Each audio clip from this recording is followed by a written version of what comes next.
Welcome to my channel. இன்றைக்கி சமையலில் நம்ம பார்க்க போகிறது தேங்காய் பால் கஞ்சி.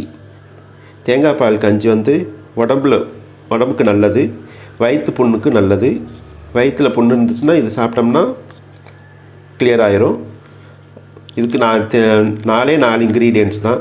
பச்சரிசி நான் 100 எடுத்திருக்கேன் வீசம்படி, வெள்ளைப்பூடு, வெந்தயம் ஒரு 1/2 ஸ்பூனு, அரை முடி தேங்காய் நம்ம பால் எடுத்து வச்சுக்கிறணும். பச்சரிசி நமக்கு உடம்புக்கு சூடு. பச்சரிசி அந்த சூடை கண்ட்ரோல் பண்ணுறதுக்கு வெந்தய குளிர்ச்சி அதை சேர்க்குறோம்.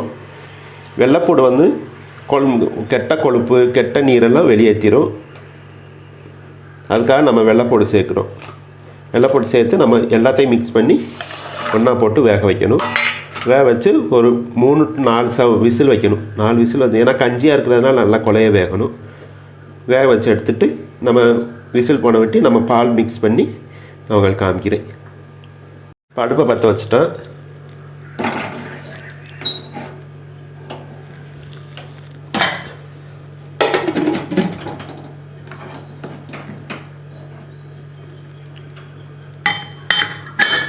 வெயிட் போட்டு ஒரு 4 விசில் வந்தோன்னா உங்களுக்கு இப்படி இருக்குன்னு காமிக்கிறேன். அதுக்கு முன்னாடி நம்ம தேங்காய் பால் எடுத்துகிட்டு வந்துடலாம். இப்போ நம்ம 3 விசில் வந்துடுச்சு. நல்லா 3 விசில் 4 விசில் வந்துடுது. அப்புறம் நம்ம இடைக்கி இந்த கேஸ் போன பிறகு நமக்கு எடுத்துகிட்டு இந்த தேங்காய் பால் எடுத்து வச்சுருக்கேன்.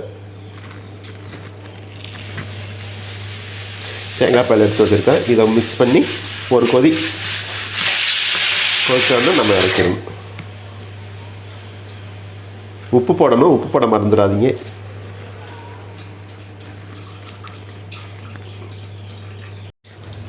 எல்லோரும் டவுட்டு கேட்டிருந்தீங்க, பாசிப்பருப்பு பணியாரத்தில் ஏலக்காய் தேங்காய் பூ இது சேர்க்கலாமா அப்படின்னு சொல்லிட்டு. அதில் எந்த பொருளை சேர்த்தாலும் அது சரியாக வராது. நீங்கள் ஏலக்காய் தேங்காய் பூவில் டேஸ்ட்டுக்காக நீங்கள் சேர்க்குறதுனா அது சரியாக வராது. நான் சொல்கிற இன்க்ரீடியன்ட்ஸ் வச்சு பார்த்தா மட்டுமே உங்களுக்கு கரெக்டாக வரும். தேங்காய் பூ, செட்டிநாடை பொறுத்த வரைக்கும் தேங்காய் பூ, ஏலக்காய் எந்த பொருளும் அது சேர்க்க மாட்டோம். நீங்கள் அது சேர்க்காமல் நீங்கள் செஞ்சு பாருங்கள், உங்களுக்கு பெர்ஃபெக்டாக வரும். அப்புறம் நேற்று ஒரு அரிசி மாவோட பாசிப்பருப்பு சேர்த்து புட்டு செஞ்சு காமிச்சிருந்தேன். அதில் கேட்டிருந்தாங்க, எங்கள் வீட்டில் அந்த சிரட்டை புட்டு மாதிரி கிடையாதுங்க சார், அந்த கொலா புட்டு கிடையாது, நம்ம எப்படி வைக்கணும், நம்ம இட்லி பானையில் தான் வச்சு வைப்போம் அப்படின்னு கேட்டிருந்தாங்க. அதை நம்ம இட்லி பானையிலே வச்சு வைக்கலாம். துணியை விரித்து கீழே அடித்தட்டு மட்டும் வச்சு துணியை விரித்து ஃபஸ்ட்டு ஒரு லேயர் மாவு, அடுத்து சென்டரில் பருப்பு, அதுக்கு மேலே மாவு போட்டு மூடி நீங்கள் அவிச்சு எடுத்துக்கலாம். அதுவும் நல்லாயிருக்கும்.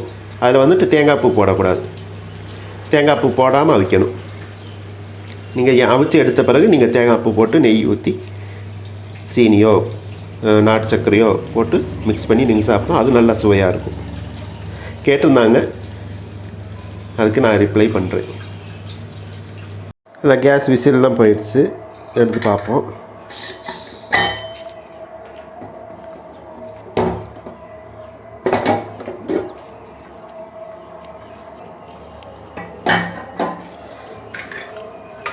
நல்லா குழஞ்சி வந்துருக்கு பாருங்க. இதில் நம்ம தேங்காய் பால் போட்டு இது பண்ணணும். குழஞ்சிருச்சு. நம்ம இந்த அடுப்பை பற்ற வச்சு தேங்காய் பால் போடணும். அடுப்பு பற்ற வச்சிட்டோம். அடுப்பில் வச்சாச்சு. தேங்காய் பால் நம்ம எடுத்து வச்ச தேங்காய் பாலை இதில் மிக்ஸ் பண்ணுறோம்.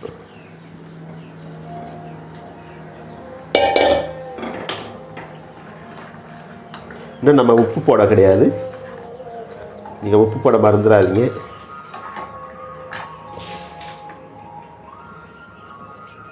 உப்பு தேவையான அளவு உப்பு போட்டாச்சு. இது நல்லா ஒரு கொதிச்சோன்னா நம்ம இறக்கிடலாம்.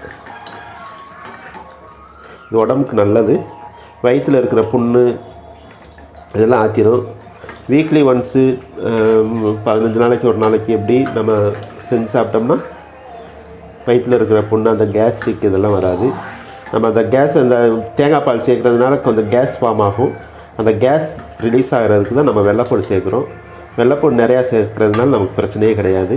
கெட்ட கொழுப்பு கெட்ட நீர் இதெல்லாம் நமக்கு வெளியேற்றிடும். அதுக்கு பச்சரிசி சூடுனால நம்ம வெந்தயத்தை சேர்க்குறோம் குளிர்ச்சிக்காக.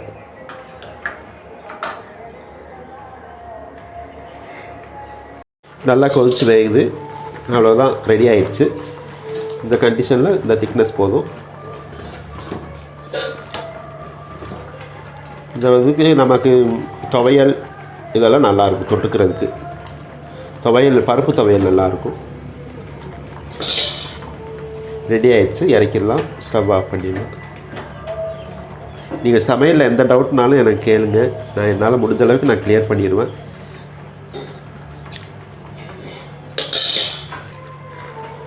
நான் போடுற வீடியோவை நீங்கள் ஸ்கிப் பண்ணாமல் பார்க்கணும். ஸ்கிப் பண்ணாமல் பார்த்தா தான் நான் சொல்கிற இன்க்ரீடியன்ட்ஸு, இந்த ஸ்டெப்ஸு, எதுக்கடுத்து எது செய்யணும் அப்படின்னு உங்களுக்கு கிளியராக நான் சொல்லுவேன். அந்த ஸ்டெப் பிரகாரமே நீங்கள் போனீங்கனாலே உங்களுக்கு கரெக்டாக கிளியராக வந்துடும். மேற்கொண்டு உங்களுக்கு ஏதாவது டவுட் இருந்தால் கேளுங்க, நான் கிளியர் பண்ணுறேன். இது டேஸ்ட் பண்ணி பார்த்துட்டு, நீங்கள் செஞ்சு டேஸ்ட் பண்ணி பார்த்துட்டு எப்படி இருக்குன்னு கமெண்டில் சொல்லுங்கள்.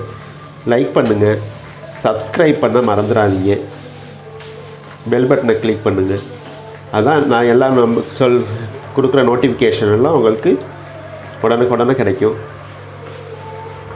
இல்லை, சூப்பரான தேங்காய் பால் கஞ்சி ரெடி ஆயிடுச்சு.